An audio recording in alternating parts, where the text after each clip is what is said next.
agora nós vamos falar um pouquinho sobre a poesia, os tipos de poesia que existem, certo? E aí, primeiro, eu quero dizer para você o que é poesia. Poesia social. O que é poesia, na verdade? Poesia é um texto poético geralmente em versos, que faz parte do gênero literário, denominado lírico. Ela combina palavras, significados e qualidades estéticas, né? Ela prevalece sempre a estética, certo? Então, um exemplo que eu posso dar são o casamento de uma palavra com a outra. Sempre tem que existir uma combinação de palavras para que ela fique harmoniosamente adequada, que fique legal de se ouvir. Então, a poesia é isso, são junções de palavras que formam um texto, e aí dessas junções elas têm que casarem direitinho, certo? E os tipos de poesia.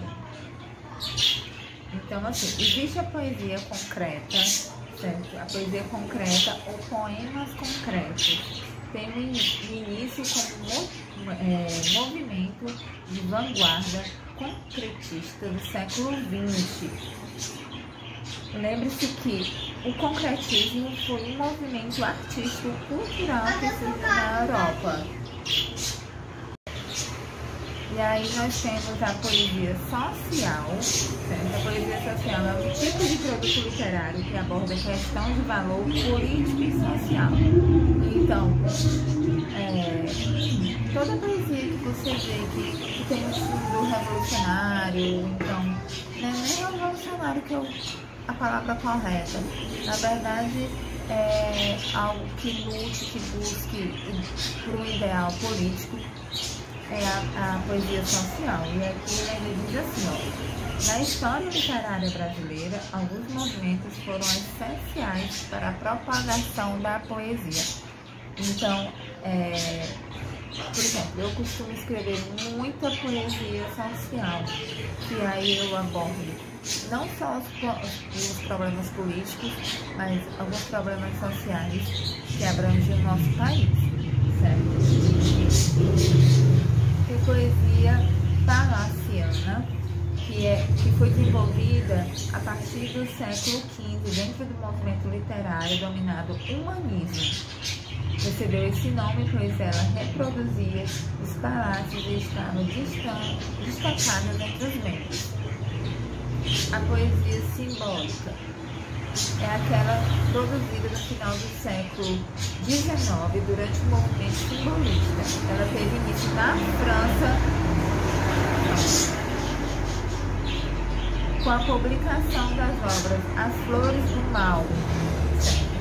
Então, você percebe que cada tipo de poesia ela tem um significado muito importante na sociedade, certo? Aí tem a poesia intimista ou introspectiva. É uma classificação dada aos poemas que possuem um caráter mais íntimo, ou seja, que expõe emoções e sentimentos do autor. A gente pode dizer que é aquela poesia apaixonada, né? Porque existe essa velha lenda de que todo poeta é um eterno apaixonado. E muitas das vezes sim, ele é. Mas o poeta, ele se identifica com cada característica diferente. E aí tem os intimistas, que são esses mais sentimentais. Tem o social, que foi como eu falei, as que eu escrevo. Eu considero poesia social. Não puxo muito para o romantismo, mas mais para os acontecimentos que acontecem no nosso país, no mundo. Eu escrevo muito também puxado para literatura de cordel, para poesia de cordel, que também é um pouco mais regional. E aí, passando muito caminhão, eu quero falar um pouco para vocês a diferença entre poema e poesia, certo?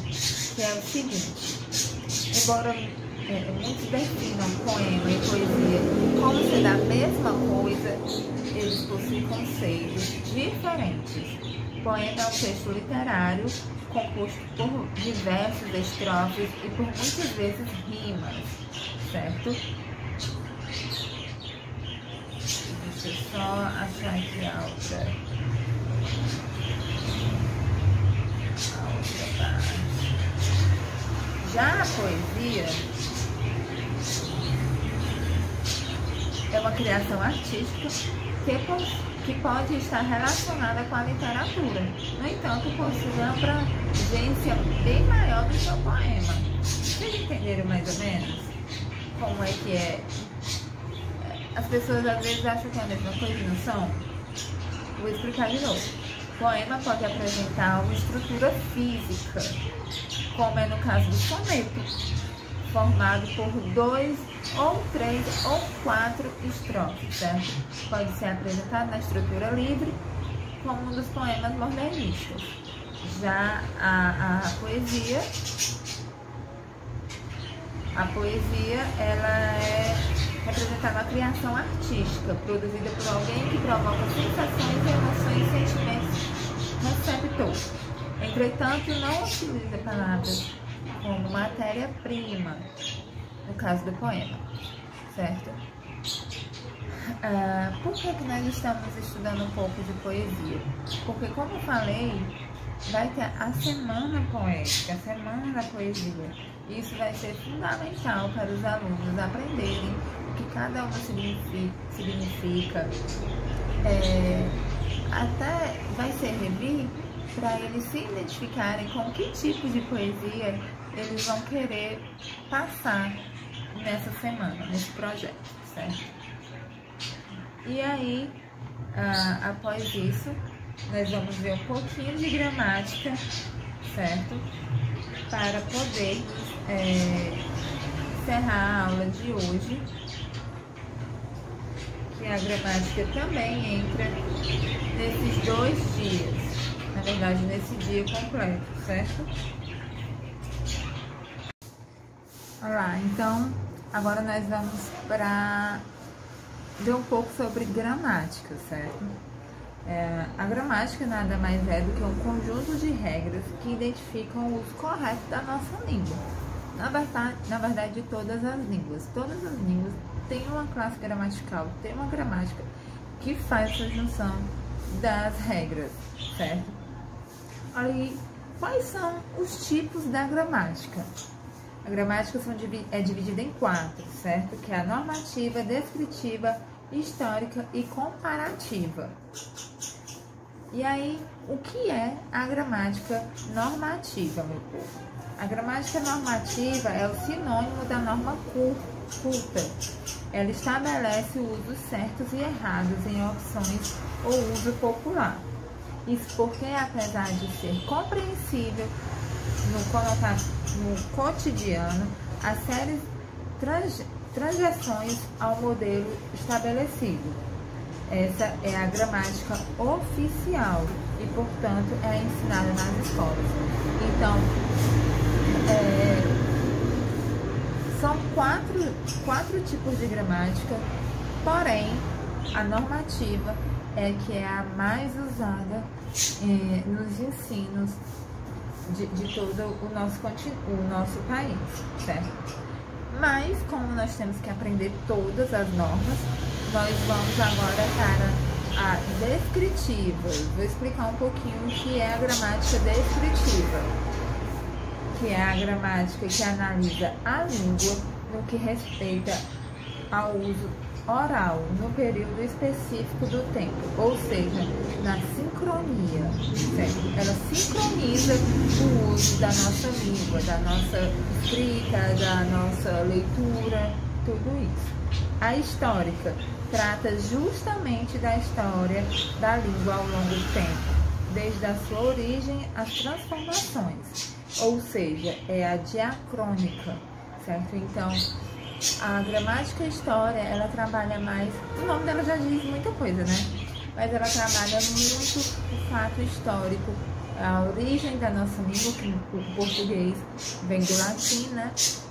Então, ela busca trabalhar nessa parte de origem, de como surgiu, de como ela surgiu, enfim, nessa parte toda, certo?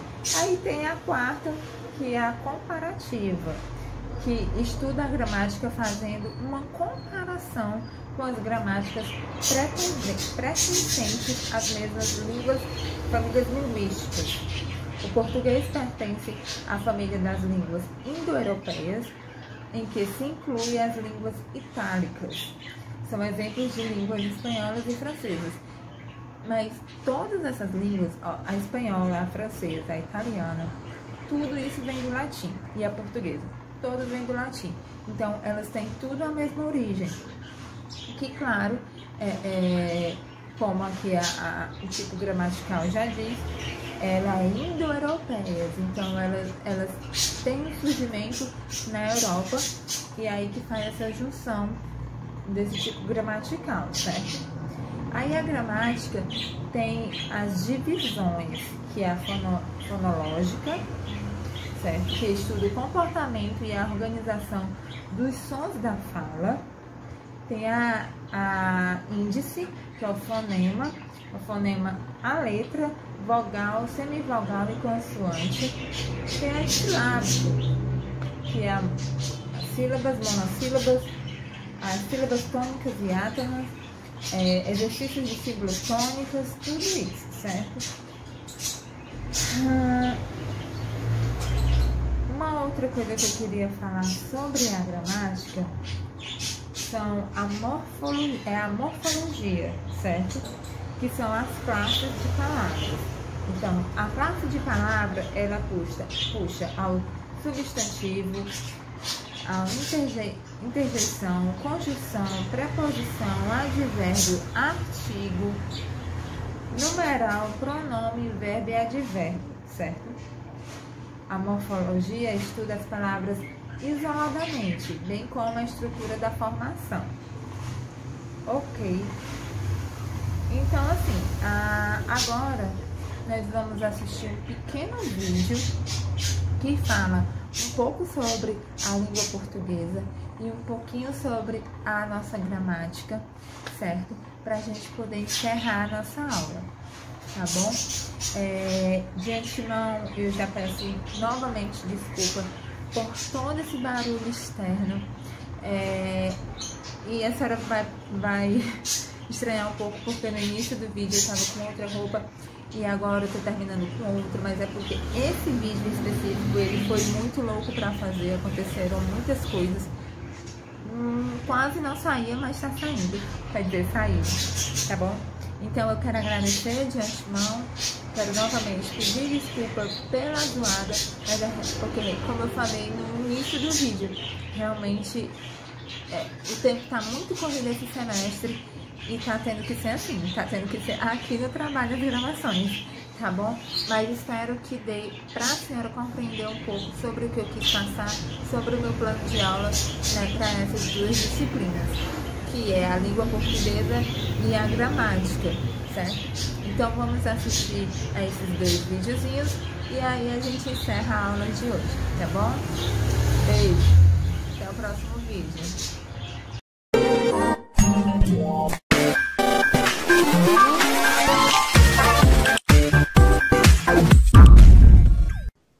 Sejam bem-vindos ao Mais História. Hoje vamos falar sobre nossa língua. Língua dos amantes apaixonados, daqueles que vivem do mar, por ter tantas palavras para expressar sentimentos, como a exclusiva palavra saudade, e lidar com o mar com uma extensão de seu corpo, típico dos povos do Mediterrâneo. É a quinta língua mais falada no mundo, língua-mãe em Portugal, Brasil, Angola, Moçambique, entre outros. Falada por mais de 250 milhões de pessoas. Mais falada que o francês, russo e o árabe. O Brasil representa mais de 80% dos falantes. A língua que falamos teve origem no que hoje é a Galiza e o norte de Portugal. Assim como todas as outras línguas latinas, deriva do latim vulgar. Chegando à Península Ibérica em 218 a.C., com os romanos, o latim vulgar era uma forma como os soldados falavam. O latim era extremamente complicado e sua forma de falar mais simples chamamos de vulgar. E essa forma de falar foi introduzida na Península Ibérica há cerca de 2.000 anos. Tem um substrato céltico-lusitano, resultante da língua nativa dos povos ibéricos pré-romanos, que habitavam a parte ocidental da península. O galaico-português nasce do latim falado, trazido por esses soldados romanos, colonos e magistrados. O contato com o latim vulgar fez com que, após um período de bilinguismo, as línguas locais desaparecessem, levando ao aparecimento de novos dialetos. Quase nenhuma língua original pré-romana resistiu a esse período. Somente conhecemos como sobrevivente a língua basca, que é considerada isolada pelos linguistas, pois não foi encontrada nenhuma outra língua com parentesco, ou seja, não consta nem mesmo dentro do grande ramo indo-europeu. É um grande mistério. Mas voltando para o português, vemos que ele surgiu então com a mistura de dialetos locais com o latim, gerando diferenciação desde o início. A língua iniciou a segunda fase do seu processo de diferenciação das outras línguas românicas depois da queda do Império Romano. Durante a época das invasões bárbaras no século V, quando surgiram as primeiras alterações fonéticas documentadas. Começou a ser usado em documentos escritos pelo século IX, e no século XV tornara-se uma língua amadurecida, com uma literatura extremamente rica. A partir de 409 d.C., enquanto o Império Romano entrava em colapso, cada vez mais fraco, sem condições de defender suas fronteiras, a Península Ibérica começava a ser invadida por diversos povos, conhecidos pelos romanos como bárbaros, que acabaram recebendo terras como federados, absorveram em grande escala a cultura e a língua da península. Contudo, desde que as escolas e toda a administração romana fecharam, a Europa entrou na Idade Média e as comunidades ficaram isoladas. O latim popular continuou a evoluir de forma diferenciada, levando à formação de um proto-ibero-romance, ou lusitano, ou, como alguns chamam, proto-galego-português, o iniciozinho da nossa língua. Desde 711, com a invasão islâmica da península, o árabe tornou-se a língua de administração das áreas conquistadas. Contudo, a população continuou a usar as suas falas românicas, de tal forma que, quando os mouros foram expulsos, a influência que exerceram na língua foi relativamente pequena. O seu efeito principal foi no léxico, com a introdução de cerca de 1.000 palavras através do moçárabe lusitano. Em 1297, com a conclusão da Reconquista, o rei Dom Dinis prossegue com políticas em matéria de legislação e centralização do poder, adotando o português como língua oficial de Portugal. Como vimos, o português tem uma herança árabe e deixou algo em torno como 8% do total de palavras. Muitas palavras que usamos no dia a dia, como fulano, açúcar, alface, arroz, arroba, entre outras, são de origem árabe, sendo que cerca de 80% das palavras do português têm origem no latim. O idioma se espalhou pelo mundo nos séculos XV e XVI, quando Portugal estabeleceu um império colonial e comercial, que se estendeu do Brasil na América a Goa na Ásia. Foi utilizada como língua franca exclusiva na ilha do Sri Lanka por quase 350 anos. Durante esse tempo, muitas línguas crioulas baseadas no português também apareceram em todo o mundo, especialmente na África, na Ásia e no Caribe. Algumas, até hoje, resistem ao tempo. No Brasil, o português começou a se tornar mais importante depois que o Marquês do Pombal proibiu o uso da língua geral de origem indígena, como o tupi-guarani, que era amplamente falada na colônia. Essa resistência da língua portuguesa se deu mais fortemente com a chegada de mais portugueses ao Brasil. Veio tanta gente para morar no Brasil que Portugal teve que editar 3 leis para proibir a vinda para a colônia. Havia o risco de regiões inteiras de Portugal ficarem desabitadas. Já imaginaram? Recebemos tanta influência de línguas africanas e o nosso jeito de falar foi se diferenciando com outras correntes de imigração europeia. Temos como exemplo de palavras de origem africana babá, bagunça, tagarela, xará, xodó, canga, entre muitas outras. De origem indígena temos como exemplos mirim, pipoca, curumim, entre tantos outros nomes de cidades e bairros. Por enquanto é só, pessoal. Não esqueçam de dar um like e de se inscrever no canal. E agora estamos com um novo canal de debate, o Dois Papos. Deixarei o link na descrição. Até mais!